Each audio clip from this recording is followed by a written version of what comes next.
We live? We good? We ready to go? Yes, sir. Rock. Yes, sir. Welcome back, y'all. This is S&T Podcast, man. The intersection of culture and sports. I got my guy AD with me. I got my guy Lou with me. Les is with us today. We back for, I believe, our fifth installment, man. We just knocking these things out, man. Make sure you guys tap in with us. SitandTalkSports.com, S&T Sports on all platforms. Check out our YouTube page. Share it. Talk about it. Check us out, man. We're doing this for the people, by the people. That's what we do, man. S&T, we're going to get things going. How y'all feeling? AD, my guy, what up? What's good, my dude? I'm feeling good. We seeing Lou out there. Look, AD. Lou put the shades on inside. Yo, the dude is too cool, man. I've been trying to tell y'all, I'm an old man. I can't see nothing without. These are all prescriptions, man. But You I need look good, the dog. light tint. You look good always. If I'm gonna wear some glasses, they're gonna be well worth it. You know what I mean? Yes, sir. Yes, sir. Hey, Les, how you feeling down there, man? I'm doing okay. Can't complain. I'm hoping good, everyone man. over there is doing well too. That's Yes, good. sir. That's That's good, good. man. Yeah. We trying to get around this this hat going on. Facebook down, Instagram down, WhatsApp down, but we ain't down. We here for the people. We here to talk about it. Big Sunday in sports, man. Big Sunday in football. A lot of things going on. Let's get into it, man. First topic, AD. What we doing? We're gonna talk about the Messiah of football. We're gonna talk about Patriots and The greatest pilgrim. and the Bucks. Greatest pilgrim ever. The greatest pilgrim ever. Greatest pilgrim ever. To be honest with you, I was really like that game was just everything was for the Patriots. They just didn't win it. Like they had the weather. They had key players from the Bucks that didn't play. They had three cornerbacks down.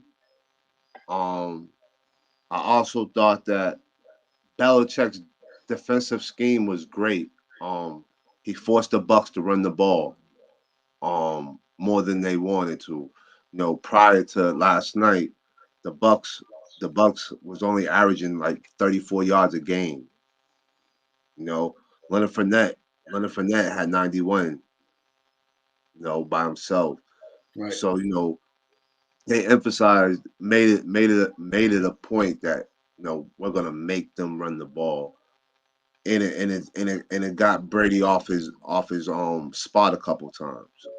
He had a couple overthrows, Mm-hmm. a couple missed throws. He had about 5 drops yesterday. Um, like I said, everything went into the Patriots' hands. It's just they didn't get it done. I don't believe in moral victories. They're 1-3. Um, that's not where you want to be at, basically at the quarter point of the season. Yeah. What I will say though, Matt Jones did show me a lot of poise. Um, I thought, to me, I thought Josh McDaniels lost the game last night. Hmm. Um, with his play calling. His play calling so vanilla. And I thought on that last drive, he kind of got scared. Um, there was no reason to kick that field goal that early. Um, Well, they were 4 and 3, so they either had to go for it or kick the field goal. It wasn't about early or not. Not to cut you off. My apologies. I saw uh, some trick plays, AD. I definitely saw some trick plays. yeah, them trick plays is basically the same plays they've been running for the last 20 years. They work. Uh, They Yeah, work though, and they trusted the yeah. uh, rookie to execute. The only play that was different was the double option, the Mm-hmm. double option one. That's the only one that was different. The throw across, they were doing that in Brady's era. The other trick play, they was doing that in Brady's era. Mm-hmm. Jacoby Myers throwing the ball, that the receiver Edelman used to do that too. You know what I mean? Mm-hmm. Josh McDaniels doesn't. reinvent his offense. It's the same thing, and it's either you could do it or you can't do it. Ask Cam. If it ain't broke, It is broke. The Messiah is gone. The I Messiah is agree. gone. That's not broke. Okay, so here's where I'm going to interject a little bit. I think if we're going to criticize the Patriots, let me agree with you a couple of things. The Patriots had that game, but they're not as good as they used to be, where they can overcome flags and overcome just drops and mistakes. One of the reasons Brady's not here, and I don't care what anyone says, is the talent. The talent was there, receivers to catch the ball. I mean, the team looks better, but it's not to the point where these guys are dependable passing options. Your best receiver is either the guy who used to play quarterback in Jacoby Myers, or the dude from San Fran, in my opinion. And he looks like he's getting better, and he might be the best guy there. But I think the real criticism of the Patriots got to be Bill Belichick, the GM, not Bill Belichick, the coach, because we were in this game. I think they were coached to win. I think they called the plays, and we just didn't make the plays. I think I've seen Jacoby Myers throw the ball. Well, maybe that's not fair. I was going to say I think I've seen him throw it more than Edelman since he's been on the team. I could be wrong, but so I don't have a fact to back that up. But it feels like he gets the ball more in those situations. However, Edelman was a much better slot receiver and whatnot and all that other stuff. But I think the real criticism is the GM of the team. Like, why don't we have better wideout options here? You know, is he that frustrated? Is he that worried about getting a receiver that is going to want to get paid and the whole diva thing? Is that really a thing for the Patriots? I Let would me love to know that. Get let some me let insight on me that. let me answer that because I kind of answered that question last week. So Bill Belichick is a defensive mind. He doesn't give a damn about offense, as you can see. I mean, he doesn't do anything offensively. He spent $163 million, most in the offseason ever, on all defensive plays, basically, except maybe two. Okay, so to add to that, I'm still going to criticize him because if he's Yes, this great I'm defensive with you, Les. mind, that defense should be better. Like we got the Well, guy from Baltimore who's amazing. He's everything that I was hoping we could get. yeah, We need a Judon. Judon's nasty. yes, Judon's thank you, nasty. Noah. They need another person opposite him. Why didn't they go after that person? Why didn't You they know go what after a though? pass rushing? Not they have a young guy who might be somebody. I can't remember his name right now. I apologize, Nah, but you want me to tell you who they about to go get to? Don't be, cause he just got cut too. I just seen it. They're gonna go get what's his name that played with them a couple times. Jamie yeah, I Collins. saw that he got cut from Detroit the other day. What's his name? The name's Jamie escaping Collins. me. Jamie Collins. He's But is coming he back. the answer? He th- Now all we could go off is past experience. Hmm. Does he get upfield? Does he Yes. get that's what you want. I mean, Hmm. real quick. I definitely want to get my man Lou involved, but they just held one of the most prolific offenses in the league to 19 points, right? Yes. No touchdowns. So, Yes. however, we're going to attribute that, granted, to rain. And I think that's a segue into what was up with Brady. Did we see compassion from the heartless one? It looked like the Yes. people was out there. You know what I mean, I singing. I think his energy was. I think he was too hyped up. I think he was too ready to go. I think I he mean, was just overthrowing things. he told us earlier in the week that he wanted to come up here and kick some butt. I Mm-hmm. mean, no touchdowns. Mm-hmm. That was kind Now of what so what I got out of it was I agree with Les. Like at the beginning of the game, he was so hyped. But then I also thought it was also the defensive scheme too. mm-hmm. Like they dropped back a lot, They Who know him dared them better to than Bill? Who know right. how They to defend dared him better they than Bill? they dared them to run the Mm-hmm. ball. Y'all don't They like changed it running. up a lot. They Right. switched defense. I haven't seen them switch defense this much since Peyton Manning. You got to. Because listen to the name you just said, Les. Peyton Hmm. Manning. Peyton Manning, you have to. Because Real quick, fellas, I want Lou to get, to jump in here. Lou always got yep. some gems for us. Well, you guys know my stances. I hate to beat a dead horse. We predicted this. The only thing we were off on the score.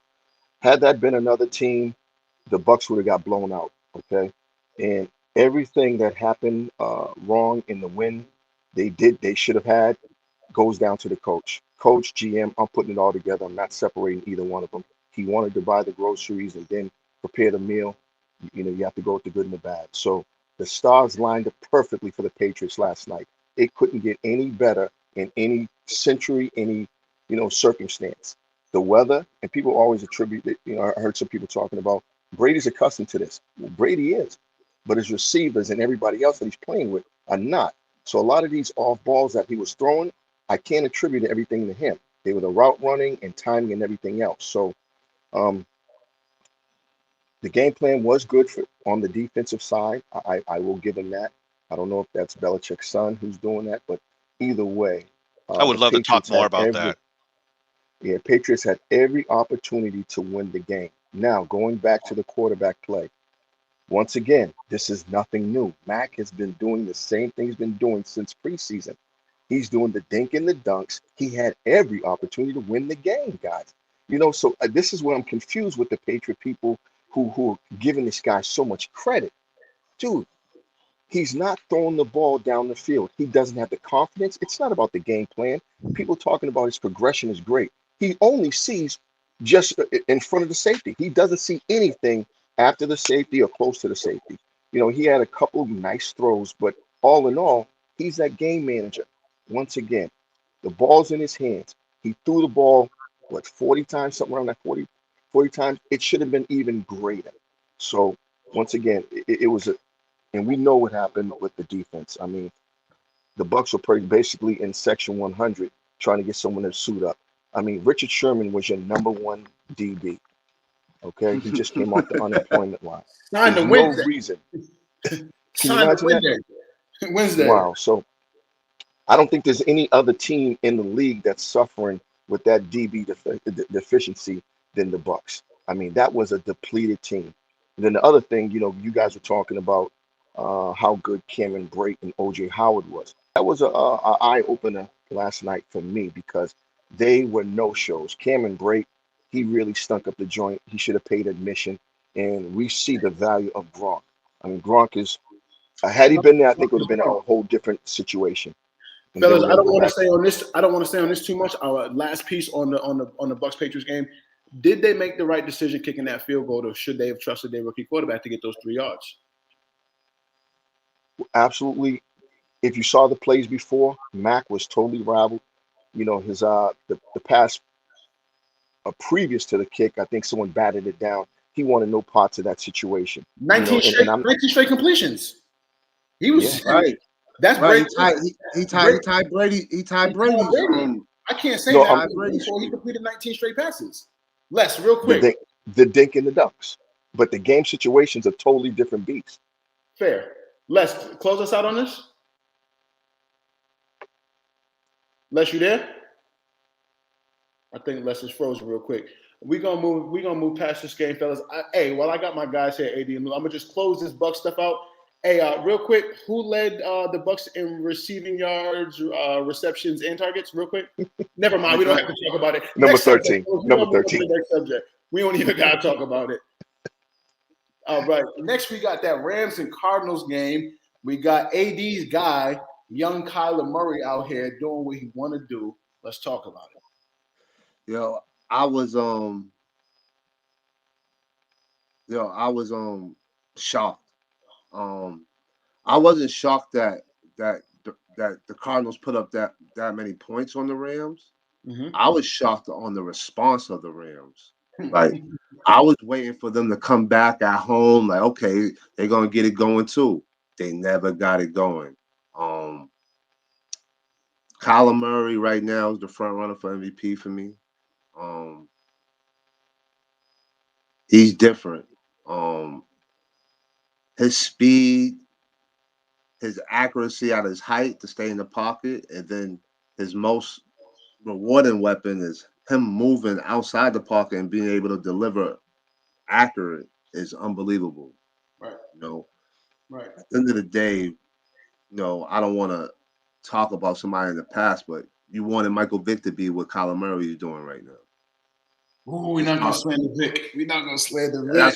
That's why I didn't want to say that. But Ugh. how many years have you seen Michael Vick ever be accurate besides the year he was with Philly? I'm How gonna tell many you. years? How many years did Mike Vick have AJ Green as a second option? No, You yeah, feel what I'm saying? Never mind. right. Never mind. But Who has then I can Algae always hit you with crumpler. this. I can always hit you with this. How many times did Michael Vick have the number one rushing offense? With DJ Duckett and Warwick Dunn and him and then Alj Crumpler when they went to the NFC, like Luke brought up when they went up. the Algae Crumpler too? That was my guy. Yeah, he was tough. He was tough. Right. He was tough. I haven't seen a player become a 2.0 version of someone this quick. I think he's Russell Wilson 2.0. Ooh, I I like I that I, I comparison. think that's who he is. And I've never seen anyone. But he's this point in Russ's career, he's better than Russ was at this point in Russ's career. You are Yes. 100% correct on Yeah. that. Third year You in. are. Yes. I mean, we saw glimpses of this at Oklahoma. I didn't know it was going to transition into this. The way it's transitioned into what he's doing in the pros is different. Very, very different. Because, of course, going from a program, of course, Oklahoma's a pro-style program. But from what he did at Oklahoma to what he's doing now in NFL, there's just a real championship kind of moxie about him. He just carries himself well. He carries himself like a professional. You can see it in the on the court. You hear it off the court. He's doing real special things out here right now. And let's keep that going. I feel like the coaching staff trusts him more than the coaching staff trusts Russell Wilson.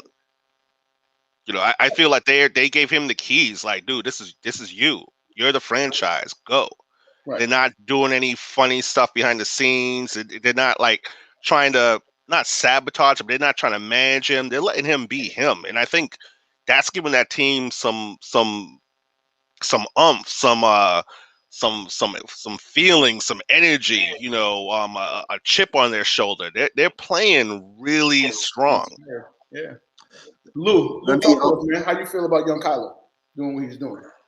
See, I was never ever high on him in the league because, as AD said, he's 5-0, and I just didn't think his game could transcend it and be, sufficient enough in the league. But He read this Drew guy, Brees' I book. agree with. What'd you say? He read Drew Brees' book. Yeah. Oh yeah. But like Les said, I'm not going to compare him to Vic. He's just a version of Russell. And like Les said, at this point, they said we're going to live and die with you. So do whatever you want. I'm sure he's calling whatever plays he wants, and he's playing like he's in the background in the backyard, and he's just letting it fly. And anything can happen when you give a guy like that confidence. He has the ultimate confidence in his coaching staff. They have the ultimate confidence in him, and that's what we're seeing. We're seeing a manifestation of all cylinders clicking together, man. And I mean, not for nothing. We spoke about this a couple episodes ago. They took a flyer on Josh Rosen, not even a flyer, because Josh Rosen was proven when they took him. But the back to the conversation that we had about rookie quarterbacks.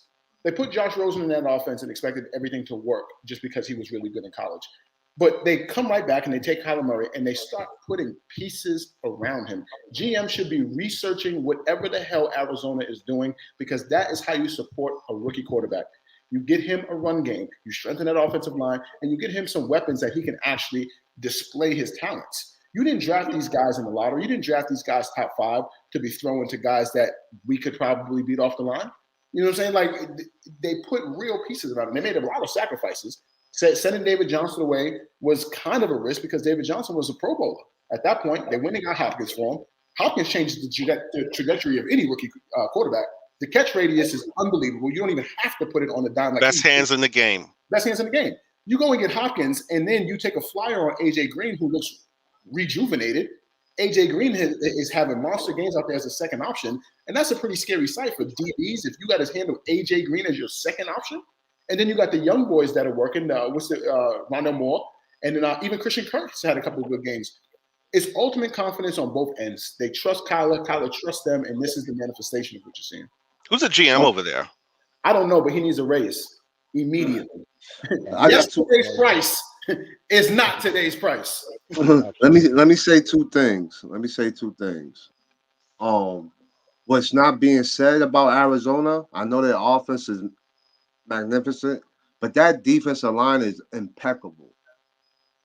Like, nobody talks about it. Like, Chandler Jones and them boys, they get to it. They Mm-hmm. get to it. That Arizona defense is real aggressive. Right. Real Right. aggressive. I mean, Um, real quick, AD. I don't think there's much more that we can say about Arizona. I kind of want to change this conversation to talk about the guys that took that ass whooping yesterday. Because did we see them have their Super Bowl last week? They beat Brady. They beat the GOAT. Did they pop too much champagne over a midseason Super Bowl? And then they now, came out flat and got their asses kicked. yes, I'm an expert of this, and yeah. I'm gonna say that because Brady had the same effect when he was a Patriot, and we saw this for 20 years. You beat the Patriots, and you feel great, and next thing you know, you fall off, and that's exactly what happened to the Rams. Right. They were feeling themselves. It's an old Southern expression I learned recently. They were feeling their musk, no, smelling their musk too much. Right. No, they definitely was. But my whole thing is you can't have a let up game like that at home. Absolutely. Now, Absolutely. if that was on the road, I would accept that performance a little more than I do now. Back to back games is your chance to send a message to the whole NFC that we're gonna run the NFC, We here. and y'all got stampeded. Has Right. Matthew Stafford ever been 2 weeks. Not only the that, message carrier as a quarterback to do not what only you that just though, said? right? That was 2 my weeks. next question. So I didn't watch the game. How was Stafford's energy? Did he it look was like a leader? terrible. Was he rallying the team? It was not. It was nothing like the Tampa game. Let me tell you, that Tampa game. Oh, That he Tampa didn't get game. that same energy. It was confident. It looked like he just knew like that game plan they came up with, like he just knew that the back of his head. This Right. one, it looked like he was confused a lot. It looked like he was confused a little bit. Dude, Matthew Uh, Stafford is a really good quarterback, but he's not good enough to consistently be at that level. Because if he was, he'd be a top 10 perennial quarterback. And Wait a minute. He's not top 10? in my lifetime, I don't think he's been a top 10 quarterback Is in he the top 10 league. right now? He is right now because of Okay. how he's playing. Okay. But I don't believe he's going to keep that pace up. And I think this week is an example of that. I got him throwing for 5,500 yards this year. Wow. Yeah, fellas, I think we're putting too much Did you stock get him on into your this one game. fantasy team? I got Brady. So I'm with you on that, Lou. But at the same time, you got to send messages. And Arizona sent their message, and now Arizona's the best team, huh? Okay. Division game too. AD Right. Stafford has never been the send a message quarterback, in my humble opinion. Well, fellas, there's always okay. So look at Kyler being the Michael Vick or the Lamar Jackson. Okay, this is a regular season game. Let's keep it in perspective. All right, it's the first time this particular team's seen him in their context of how they're playing. He can screw up a whole defensive game plan with his legs. You know this. As DBs, you can't cover so long. So this is the first time they saw him. Okay. Next time they see him, they're gonna be prepared. They're gonna have different schemes. Right now, this is just like I said, it's a feel out game. Some people don't even want to show everything in the first stanza. So I mean, yes, he beat their behind, but I think you can game plan for something like this. The Rams are going to be there, man, with Lou, their what's their defense and record? the way. Now, this is my thing to you, Lou. Right? Mhm. This is my thing to you. I agree with most of what you said, except it's not the first time they've seen Kyler Murray. This is a division opponent. They Right. seen him all. They seen him last year. Stafford is their first time. Oh, okay. Well, I'm what it talking is, about what this it is was collective, this new team together, the Rams' new team, all the pieces together. This is like, the first time they're really getting a glimpse of them this year. but it brings back to less said. Did y'all really think playing against Brady was your Super Bowl? Right. Rather than thinking the importance of a divisional game and y'all both undefeated. That mindset doesn't seem right to me. You can't afford to give a game away like that to a division opponent. I understand what you're saying about not showing things to people. You don't want to show them everything, but it's a divisional rival, and this could come down to this game in a tiebreaker or something like that down the road. You never know. You Not got to only win that, this game. do you see the records of that conference? It's crunchy out Do you there. see the records of that conference? Definitely Everybody's like crunchy. 3-1, 4. Like everybody got like 3 wins. Is that going to be the best conference in football? I don't know if that's off topic or not, but are they looking Yes, that it way? is. Yeah. That's what I predicted at the beginning of the season. Yeah, I think we're all in agreement with that. Right. No question. Yeah. Fellas, we're gonna move on from the Cardinals and the Rams, and we're gonna jump right into kind of what we all been saying since we've been doing this. Everyone kind of had questions about KC. We ain't have no questions about KC. The sleeping giant will wake up, and that's kind of what we saw yesterday. What happened in KC right now, man? Like yesterday, excuse me. What's up with your boy Cheetah, man? That's what happened. So as you've seen the last couple of weeks, he had like 2 catches, 1 catch, 3 catches, because they were doubling, triple teaming him. Mm-hmm. Now y'all go man to man, and he puts up basically the same numbers he had in week 1: 11 catches, 180 some yards, 3 touchdowns. The man has five. Right, the man has 5 games with 3 touchdowns, right, and 2 of them are this year. He's video game good. No, And I've never seen him being the type of guy. I always saw him being the 8 to 10 touchdown dude. But I didn't think he'd be able to put the games together where he'd have this many receptions in a game. And he clearly can have double-digit receptions if they don't cover him right. He can catch the ball. He had 17 last year. yeah. 17 touchdowns last year. So Yeah, so just let me just put it to you like this: Do you think Tyreek Hill could do this in any system, or is it because Kansas City system is just that they got so many weapons? You have to give up something. Great question. Speed kills. Go ahead. Great question, AD. Let's all get a turn on that. Go ahead. Let's. Okay. I think speed kills, and if you have a quarterback to take advantage of that, he's going to do that. I don't think it's so much of a system. If you got the speed and someone can get you the ball, you're going to have success. Lou, how you feel? I think Tyreek is one of the elite receivers I've ever seen in my lifetime. I'm talking about speed kills, quickness kills, agility. He has everything you could ever think of. It doesn't matter what team you put him on. If he played with Brady, you put him in a slot and make him a Edelman or Welker. Oh my gosh! He could have 150 catches in a year, or you can put him in on the wide out and make him just go run deep, and you can just have he can have multiple 20-yard plus catches a game. It depends on how you want to use him. But there's no one in the box or any situation that's more shiftier than this kid. And a lot of former players even say that. I mean, it's remarkable. Right. I think, just watching it, playing football my whole life, he's a bit of an anomaly. You know what I mean? Because even some of the best speedsters we've ever seen, they have real clean route trees. You look at Tyreek Hill's route trees, and there's nothing great about him. I wouldn't say he runs every route the right way. I wouldn't even say he comes out of bricks the right way. I think Lester said the best one is just speed kills. It's either 9 routes, deep crosses, or post for Tyreek. And there's just really nothing you can do about it. What I don't think gets enough attention for Tyreek is some of those scramble drills. When Patty gets pressure, he starts rolling out, and Tyreek improvs. He sees his quarterback in trouble, and he bails the quarterback out better than any receiver in the league. That's why the route trees probably don't look the way that they should, because Mahomes will let the pressure get there. He'll roll out, he'll bootleg it out, and then Tyreek Hill is going to make himself available in whatever spot he's got to get down in. It's a nightmare. It's a matchup nightmare because nobody can guard any receiver for 4 or 5 seconds, 7, 8 seconds.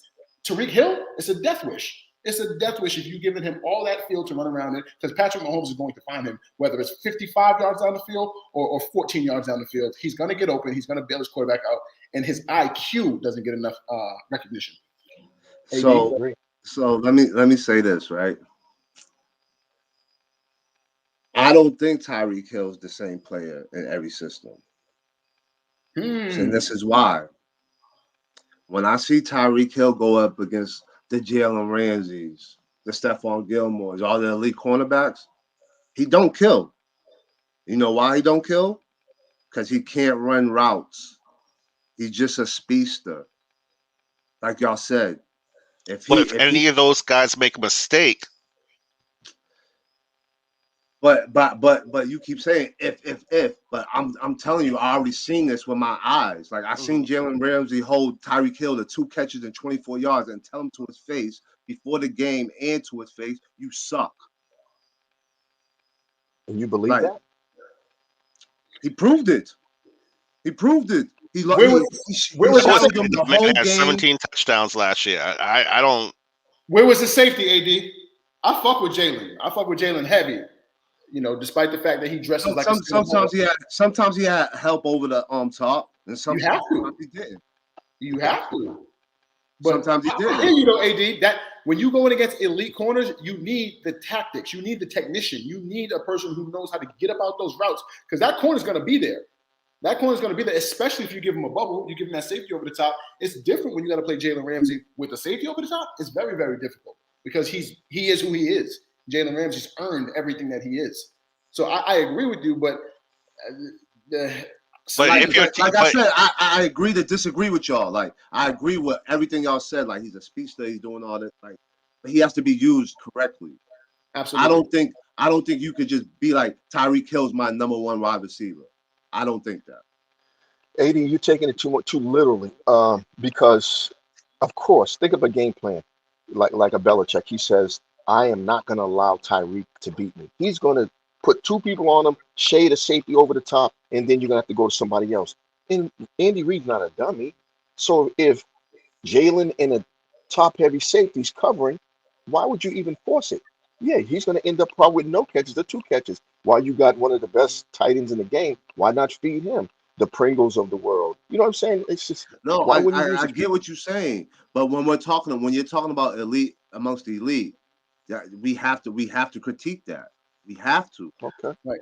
Right. but I And also It's skill matters. Skill set matters. right You have to factor that. now, I'm not saying Tyreek Hill is the most explosive player in the NFL by far. You know what I mean? At- like without besides quarterbacks. You know what I mean? He's the most electrifying player. Him and Lamar are by far the most electrifying players in the NFL. You know what I mean? So my whole thing is though, just like Lamar, you have to work on your fundamentals. Mm-hmm. You know what I mean? And both of them lack it. Now, are both of them getting better at it? Yes. Yes. Mm-hmm. Now, when they get elite, both of them, when they both get elite at it, you're gonna be at their mercies. Right. But I, I but right now, they're only at they're only being used at their mercy in situations. Right. And Tyreek Hill should be used more than situations. Like he should not be having droughts of 3 games of having 2 catches, 1 catch, 3 catch. Like nah, he's too good for that. Too AD, explosive. that's a great point. Also factoring in that he's 27 years old, and that speed is going to slow down. When he another 2 years, you're 28, 29 as a receiver in the league. That's a long. You're a wily veteran at 29 years old as a receiver, and when you got these 19-year-old cornerbacks coming in running 4.4s, it's going to start looking a little different. So he absolutely has to work on that skill set. I won't deny that at all. But there's absolutely no denying him or what he's doing on that field or his impact. You know, Right. The kid Fortson has what 3 touchdowns on the league, three touchdowns on the season. Yeah. He would never have no touchdowns if he wasn't playing with a guy like Tyreek Hill. Right. The Tyreek Hill impact, the Tyreek Hill factor is just guys like Lou said, guys like Pringle are catching touchdowns in the NFL. Guys like Fortson are catching touchdowns, multiple. This is a weekly thing. These guys are catching multiple touchdowns simply because the impact of him being on that floor just does. Excuse me, on that field. Now let me ask y'all this. Let me ask you this, especially Lester, because I know you're a Patriots fan. Because the Patriot system is reading. It's about your mental. mhm. Tyreek Hill's not being successful in the Patriots offense. He's not. Okay, you know what? I gotta say, okay, He's I not. hear what you're saying, but I don't like when people do that. I'm not Why? picking on you or anything because how do Why? you know? How do we know that Tyreek Hill couldn't learn that Because offense? I'm watching it, Lester. I'm watching it, bro. I'm There's watching a it in lot of ways we Kansas can City. tell. But all that explosive offense, Hmm. and then now Doesn't that KC offense, run a West Coast offense? huh? Doesn't KC run a West Coast offense? Well, It's yeah, a spread. Yeah. It's a modernized version of a West Coast Okay. offense simply because Patrick doesn't have to stay in that pocket, and he's actually more lethal. he When he's actually moves more. Yeah, Okay. he moves So, more. correct me if I'm wrong. Isn't a West Coast offense isn't like chewing gum offense? That you gotta understand how that works. Yep. So Yeah, I don't think we should assume because he isn't the best route runner or whatever, like that he lacks the discipline to run a proper route that he couldn't learn the Patriot offense. And quite honestly, I don't even know if the Patriots should be running that offense for everybody that they for their current. Like if you have that type of talent, you might not even need to run that type of offense. I think they run that type of offense to take advantage that they don't draft high talented wide receivers. Les, you're a Patriot fan. That's why I asked you. That's why I asked you that. You're a Patriot fan.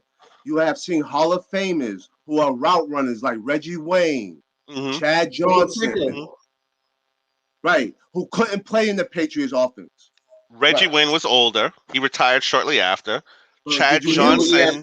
Did you hear their reasons though, Lester? Not their age, none of that. Did you hear their reasoning?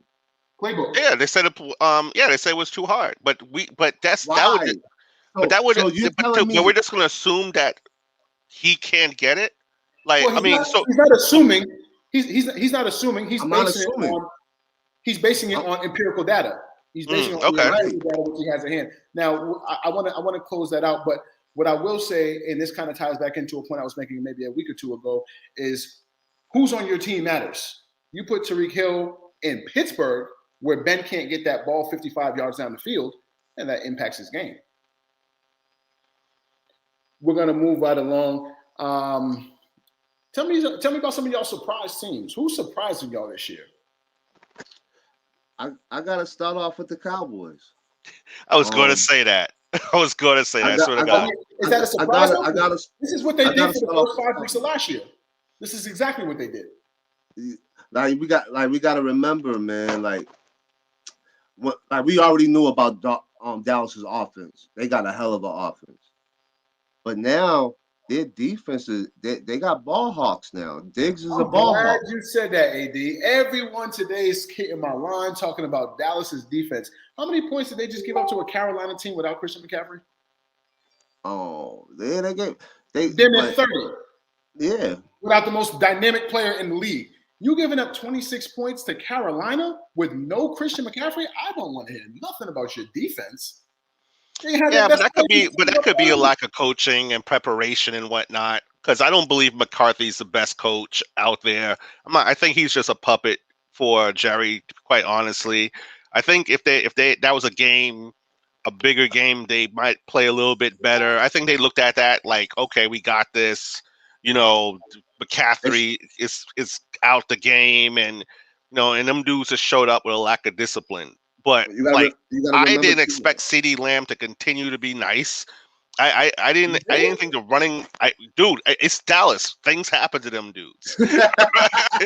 It's just that's what I looked at. I'm like, what said things? I don't know what, but things happen to them dudes. Yeah, for real. Like you be thinking like, oh, okay, they got this, and next thing you know, it just all unfolds badly. But heck, I didn't even think Dak was gonna be like healthy. He looks healthy. No, that dude. You want me to tell you what the most shocking thing is out of the whole Cowboys thing going on? You brought him up, Mike McCarthy. Mike McCarthy's not known for running the ball, and he is pounding that ball. What 2 backs? You know what I mean? So he's even making the game even easier for Dak right now. I mean, they're being 30 plus carries yesterday. Right, they're harder to defend. Right. You know what I mean? That change is giving defenses problems. Yeah. I thought this on a negative note. I thought the Steelers would be better. They don't look that good to me. They don't. They lost critical offensive linemen. They lost Villanueva. They lost Pouncey, and I wasn't necessarily too concerned because they zone block. They zone block. That's what they did for Le'Veon. That's what they did for. Pittsburgh always puts together a top 8 rushing team over the last 25 years. But there's only so many offensive linemen you can lose before any scheme can be upheld. I think spending the pick on Najee Harris, and I love Najee Harris. He definitely a problem out of Alabama. But you're seeing the residual effects of losing critical offensive linemen, some of the best in the league. That zone blocking scheme isn't working. Najee Harris isn't having the season that he's supposed to be having. So I could definitely understand why someone would say the Steelers. I'm gonna go a different route, not necessarily a different route, but the Vikings are very, very, very disappointing to me. There's a lot of talent out there. Not for nothing, I've always been a big Kirk Cousins advocate simply because I think he plays the game well. I mean, yesterday was his first bad game. Before yesterday, he was killing, and they just like they can't win. They'll find a way to lose. Like that was a winnable game for them. They think they did a pretty good job on defense, holding one of the top offenses to 14 points in Cleveland. They just don't have that it factor. They don't have that hunger. They don't have that whatever that thing is that forces you to just go that extra mile, go that extra inch, and really dig out those tough wins. I thought I was going to see a little more of that based on the weapons that they have there. Obviously, Dalvin's been labored with an injury, but I think they have one of the best wide receiver tandems in the league. Kirk Cousins is making good decisions outside of yesterday. The defense is sound. It's just not coming together for them. I'm not shocked, but I'm not happy about it. So y'all going to call me crazy, but I've been called worse in my lifetime. I think Minnesota should trade Dalvin Cook, and I'll tell you why. He's never going to be. I think the NFL has proven that you don't necessarily need a top dog running back to win games. I think they should trade him, get as much as they can get for him, as many draft picks as they can get from him. Use that money to improve other areas of the team, to get some dudes that with attitude and a little bit nastier on offense and defense. And I think they do a decent job of drafting. Heck, their backup running back is not bad. Madsen? Yes. Whenever Cook's out, well, at least last year, he plays well. Right. I don't think they need Dalvin. He's not Dalvin Cook though. Let's not make it. No, he's not. He's not. I'm not saying that. He's not. If it came off that way, that's not what I meant. What I'm just saying is I think he's good enough to run where you can use him and move Dalvin and get better. I think you can get better by trading Dalvin, get extra picks. You could probably get a couple of second rounds, maybe a first round. Easily get a first round, if not easily. Maybe a first. Yeah, Dalvin's the top 5 running back. I just think you want for him. I just think that the NFL is starting to devalue running backs. So that's why I just told you Stafford's going for 5,500 yards, and they added an extra game during the season. Stafford going for 55. It's a passing league, but you look at the upper echelon of running back. They're also top dog receiving the ball. You look at Dalvin's impact in the passing game as an outlet, as a safety net for a guy like Kirk Cousins, so he doesn't have to force the ball in. He can make that check down. You look at guys like Christian McCaffrey, who's probably going to have 100 receptions. Well, he would have had 100 receptions if he kept pace. That would have been the second or third time in as many years.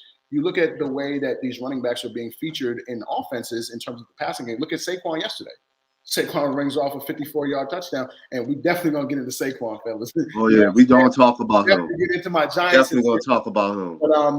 But Lou, how you feel, man? Who's a surprise team for you? Close us out on this subject. Yeah, I just think there's a lot of parity in the league this year. There's a couple teams that are surprising me. Denver, clearly Arizona. Fair. Because I know they're good, but I didn't think they was going to be doing the damage that they're doing now. But for this week alone, I'm totally impressed with the Jets.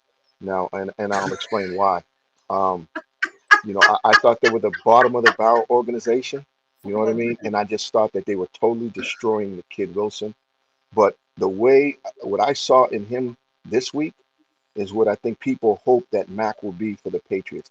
This kid has a killer mentality. He's that kid that, he can throw. He's a Brett Favre type of guy. I see this. Yeah, he can throw 5 interceptions, and he think he's going to make a touchdown on the 6th one. So for them to turn it around and beat our team, Tennessee and King Henry, that was huge. In the manner in which they did it, they unleashed him, and he took over the game like a real leader.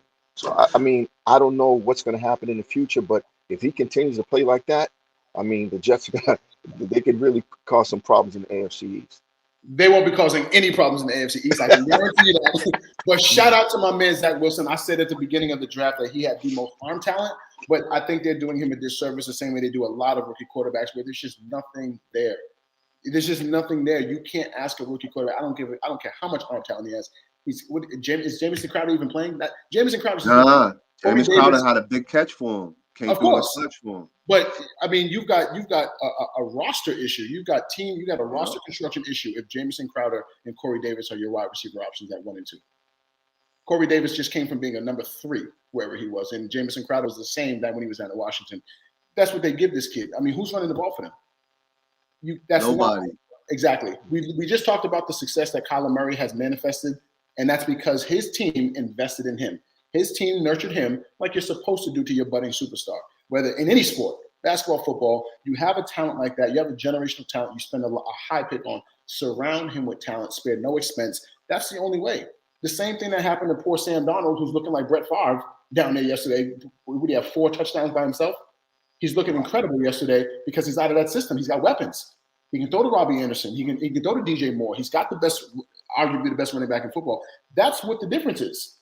Sam Darnold didn't learn anything new about football. He just has a better supporting cast, and they put Zach Wilson in the same seat that they put poor Sam Darnold in, and you're gonna get the same. You're gonna get the same result. Fellas, we're gonna move on with the surprise teams, man. And I kind of segue right into it.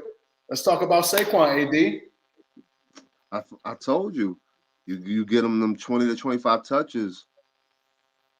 He ain't had that yesterday. He got close to it. He had like 19 or 20.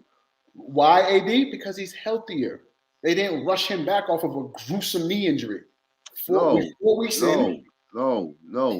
Stop it. Just give Lou, get your mans, Lou. Yo, you see what's going on in Tennessee, right? How many rushes did Derrick Henry have yesterday?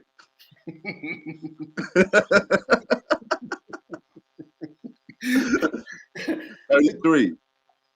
Outrageous number. After the week before, touching it for 41. 41, right. That's insane. And just out there punishing people's sons. I brought that up because you have to do that with running back.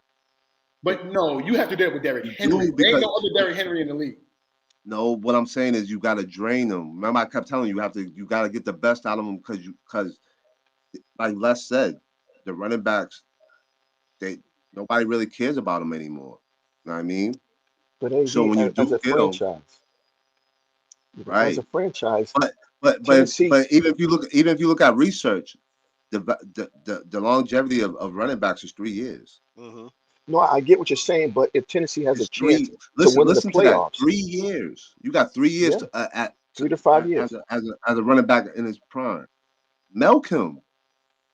I understand that, but the goal is to win championships.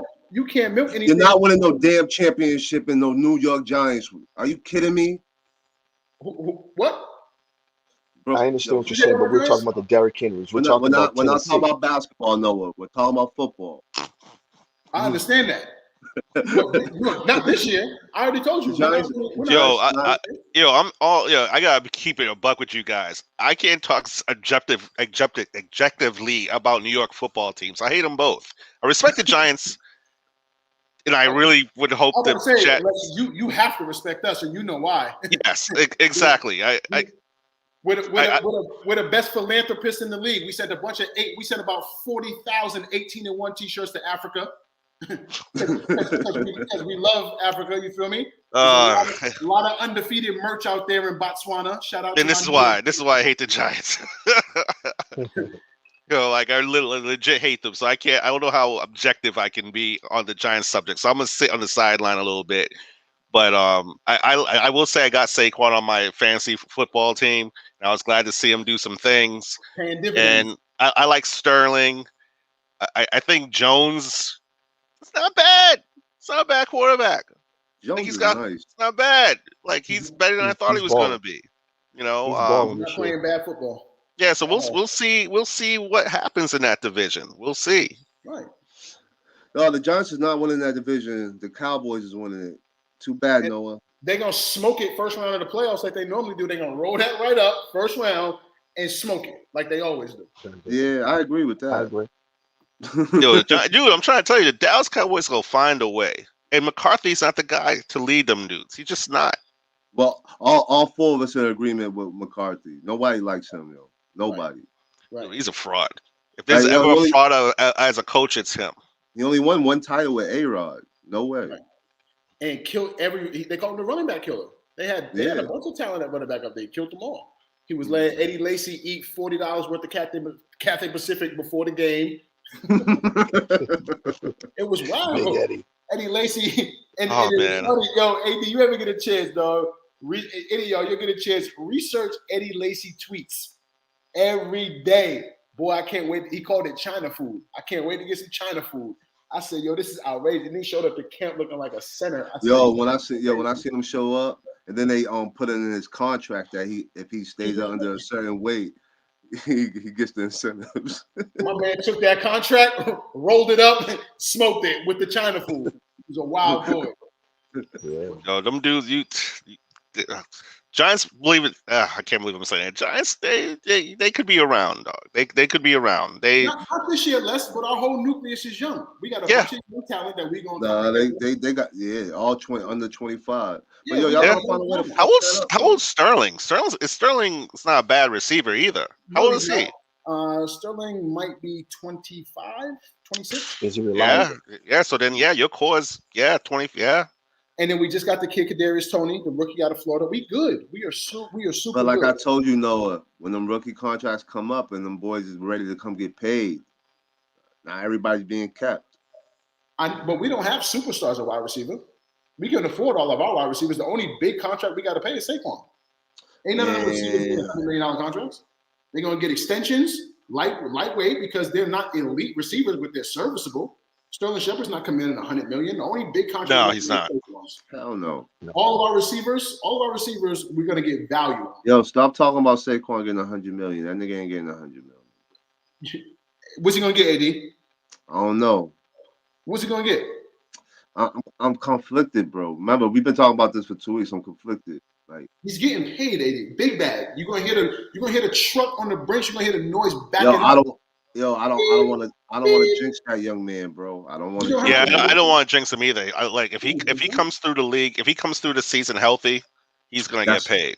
That's all it is for me. That's the key.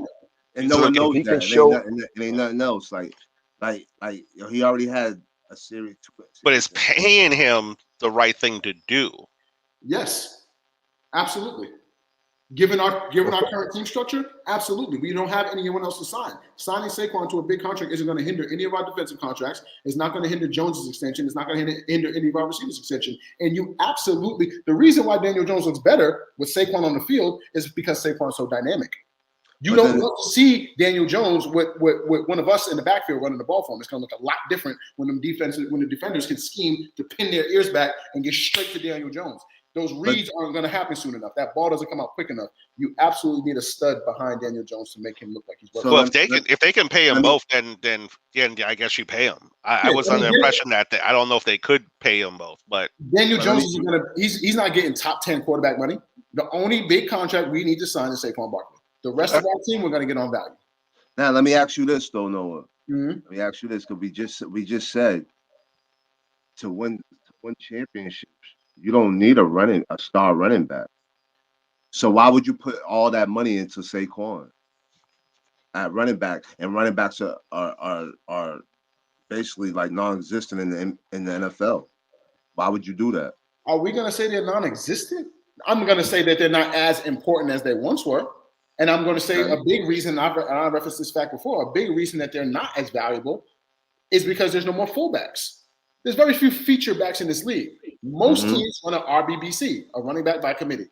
The fullback, the liquidation of the fullback has really kind of changed the entire atmosphere with running backs. There's no feature backs anymore. You got 5 guys that you give it to every single snap. 5 guys in the league. Other than that, it's a committee, and that's how they get into it. But just like the NBA, the analytics have shown shoot more threes, high propensity of winning. The analytics have shown in football, pass the ball more. You get more yards per attempt, and then if the goal is to get as many yards as you can to get to the touchdown, do it as efficient as you can. The analytics have spoken in sports, and it's not just the NBA with the threes, it's the NFL as well. Throw more passes. But now listen though, right? You bringing up analytics, right? Mm-hmm. And you brought up the shooting threes and all that. Mm-hmm. If you go back to the Lakers and the Bucks, those ain't the best shooting 3-point shooting teams. Where were the Bucks last year? Threes. They hit the most.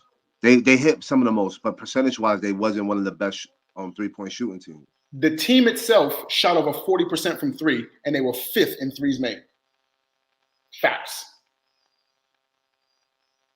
No, I know they have 4 shooters that shot for over 40%.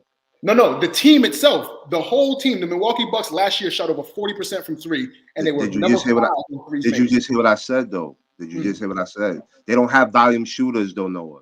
That's what numbers lie to you at. I mean, when you're shooting 3 for 5 when most of them shooters are shooting 2 for 5, your percentages are good. Those ain't shooters. Right. They're Not not letting individually. it go, Noah. So that's what I'm saying. Numbers do lie.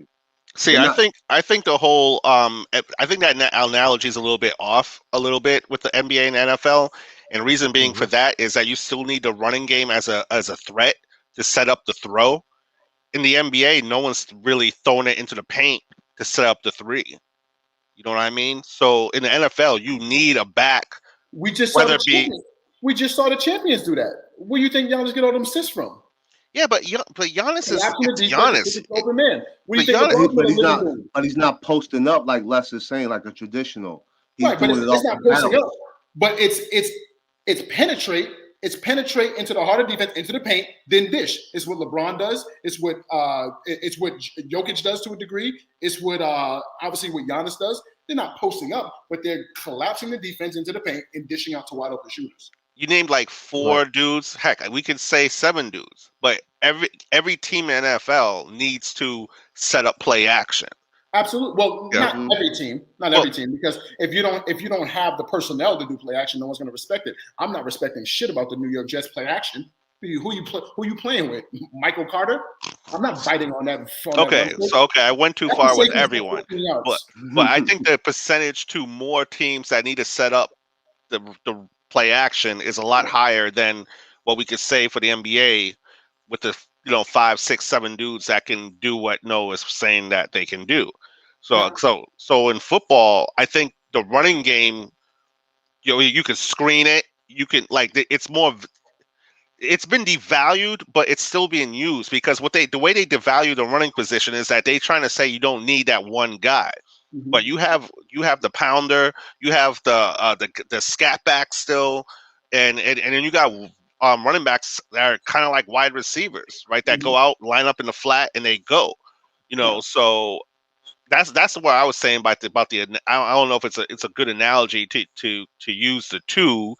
And that's why I thought it was a little off to use the 2. Now, if you're just strictly talking throwing the ball deep and 3-point shots, I feel it.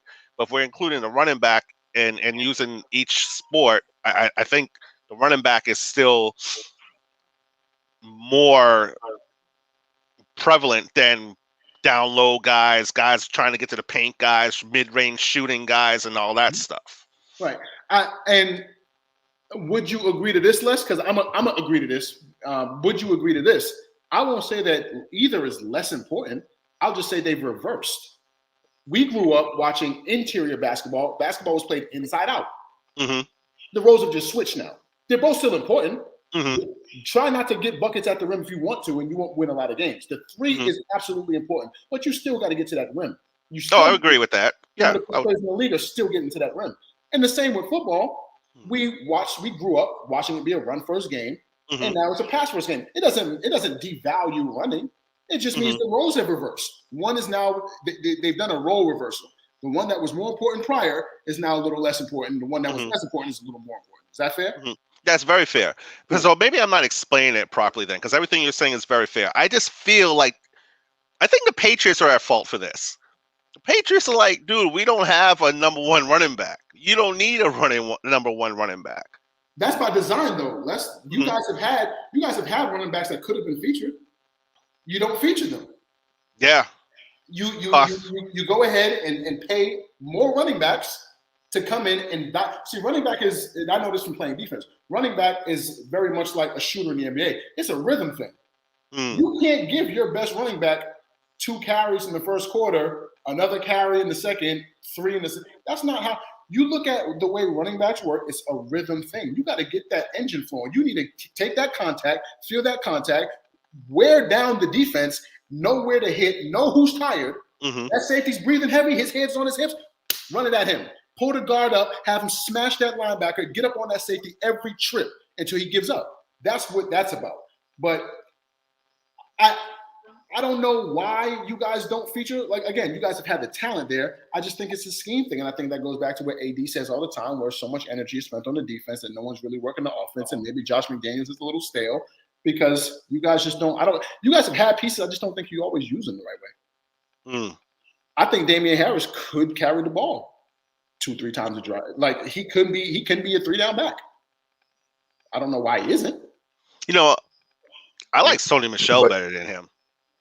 I don't I know. mean, going back to your original, real quick no, before we going get back into to your original question. Lou. Going back to your original question about the analytics, all right? Mhm. The analytics obviously have a place in all sports, but in terms of the passing, I think what you saw yesterday with Brady and especially Leonard Fournette is a power back. He has now transformed his game into a dual purpose running back.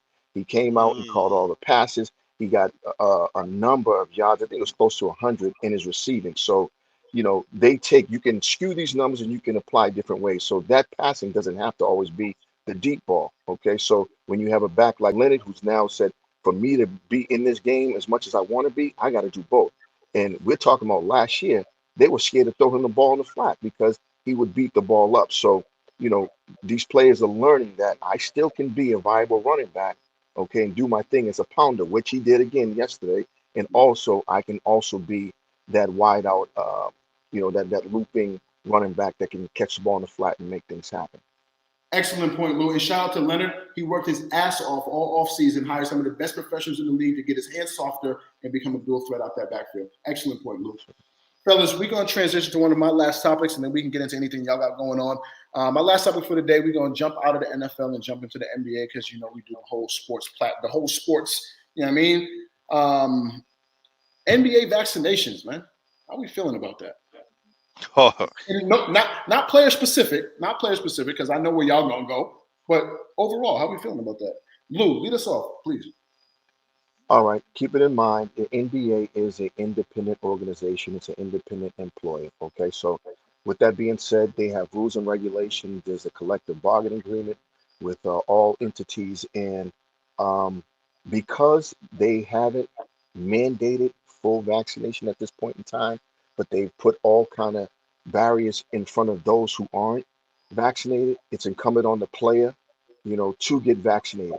I do not agree with it. I totally am against the vaccination because of whatever reason. But for these individuals who are professional athletes who are making millions, and I would say this, the reason myself as an individual wouldn't want to get one because I don't have the resources or the money to probably, have hired doctors that could probably help me with whatever ailments I could develop later on. These guys are multi millionaires. If you look at, I forgot what's the kid's name up in Golden State? Wiggins. What's his name? Wiggins. Did you see what he would lose if he didn't get vaccinated? So what Almost I'm a saying is that million. that money that he is giving away, that's something he can get treated for. He could use that to get treated for later on if something else happened. Also, once again, it's an independent organization. If he doesn't get vaccinated, someone else is just gonna take his place, and then his family lose generational wealth. So I think it's for a bigger cause, a greater cause, as an individual plays in these particular sports. We're not talking about an individual just in society, a person who can change the lives of a community, of a whole family, generations. I think it's incumbent upon them to follow, to do what they need to do to play these games and get this money.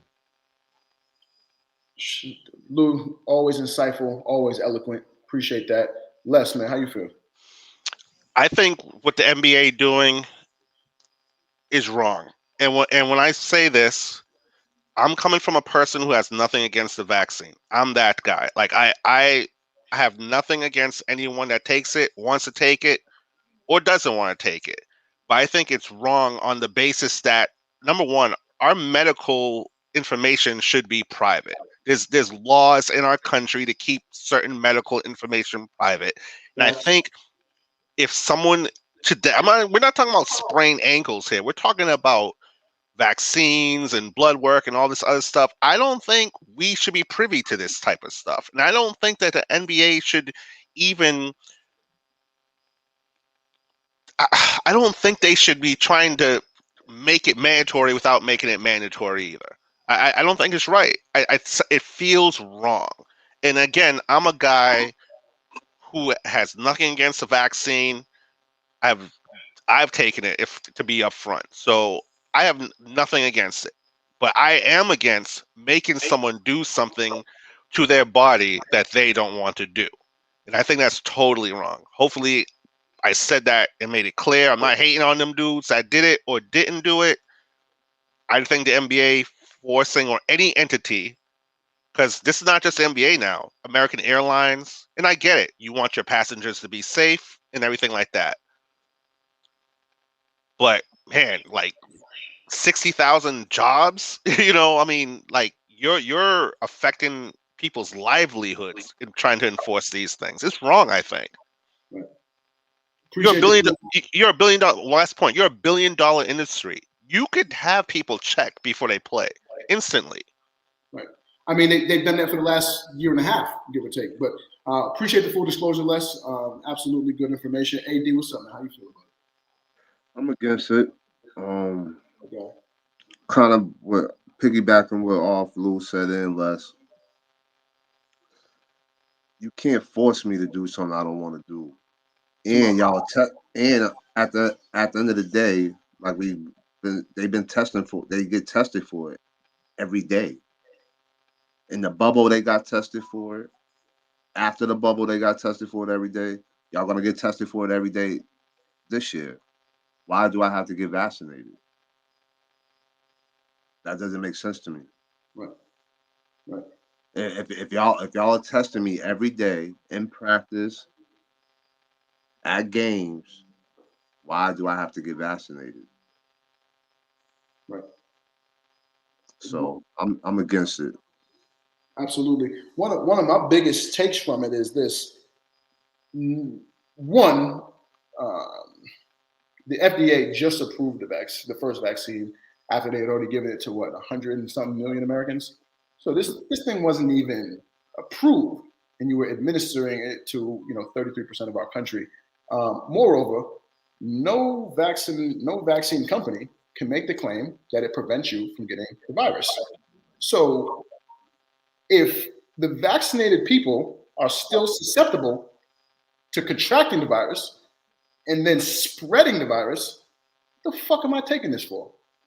Well, If for, if you, one second, Les, if you can't stop the virus from being contracted and you can't stop it from being spreading, why would I take this vaccine? Why would I be the guinea pig for whatever entities are involved, whether it be the NBA? And I'm not naive enough to believe that big billionaire American business doesn't sleep in the same bed. I don't know what the NBA has in cahoots with Pfizer, whatever the case may be. I'm no conspiracy theorist, but overall, my thing is this: the vaccine doesn't. The people who are vaccinated in the league are getting tested every single day, like AD said. The people who don't have the vaccine are going to get tested every single day. Test the people like you've been doing. We had a successful finals completed in the bubble by testing people on a daily basis. Those little swabs to test those dudes can't be that much where you have to where the overhead is now an issue. Don't force people to do things to their body that they don't want to do. We already see the unjustness going on in Texas right now with them folks telling people what they can do with their bodies or not. Women. It should be constitutionally wrong for anybody to force someone to do something to their body that they don't want to do. That's my final point. Fellas, the floor is open, man. I checked all the boxes on our list, man. Anything else? Any pressing matters before next week? Anything that we want to kind of toss up there? I know I threw the Mike Evans jab to my dogs up top, AD and Lou. You see who's leading the team in reception, and targets, and yards. Still, Yeah, I got a topic. What else we talking about before we close it up, fellas? Red Sox Yankees tomorrow, baby. Who y'all got? Go Yankees! You already know. Oh. Damn. Yo, I want the Red Sox to win. I just think they're not how they're playing is just not good right now. But you know what I want to talk about though? You don't like what we did against Washington? I mean that was alright, but I'm just talking about overall. I'm not really feeling them. They almost blew it less.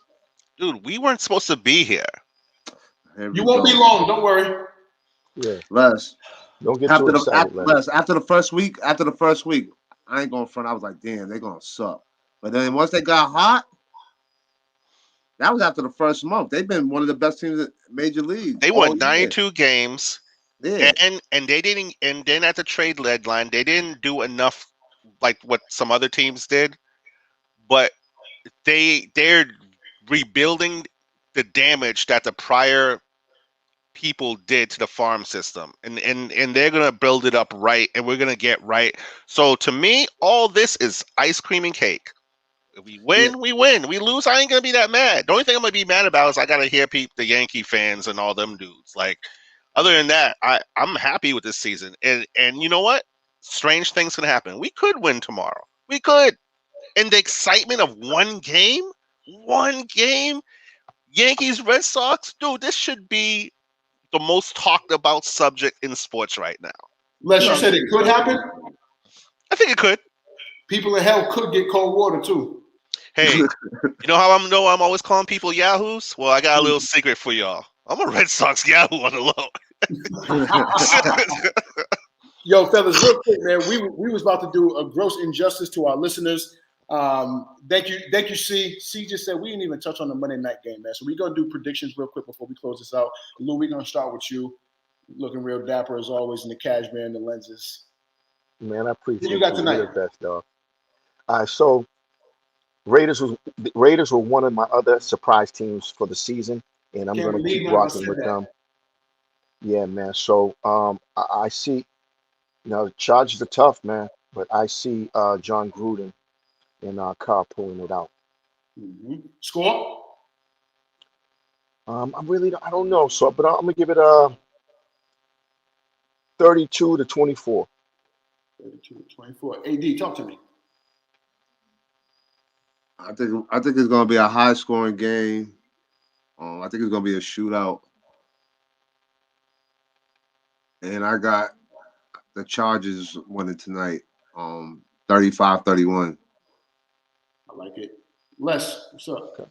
31-21 Raiders. Raiders. I was a little skeptical.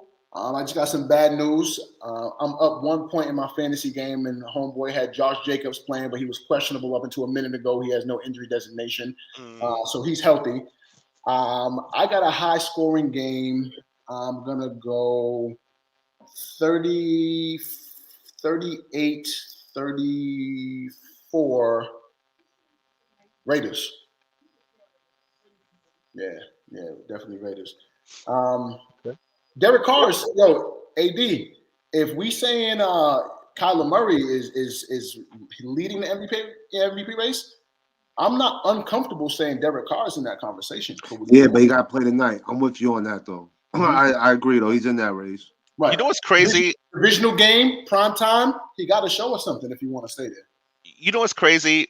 I remember in the group that I used to say Derek Carr is a top 10 QB early in his career.